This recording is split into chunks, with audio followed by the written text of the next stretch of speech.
In front of me is Motorola S50 Neo, and today I would like to show you how you can set up screen lock.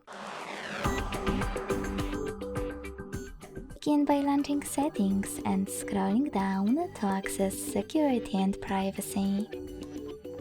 Then scroll down again and tap on device unlock before picking screen lock and tapping on one of those locking methods: pattern, PIN or password. When you're ready, you need to create it. Select next at the bottom right corner and repeat it to confirm it.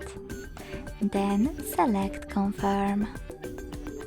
Following that, click on one of those options to answer the question: how do you want the lock screen to display your notifications? When you're ready, hit done. So when I switch off my screen and turn it back on, as you can see, pattern is required.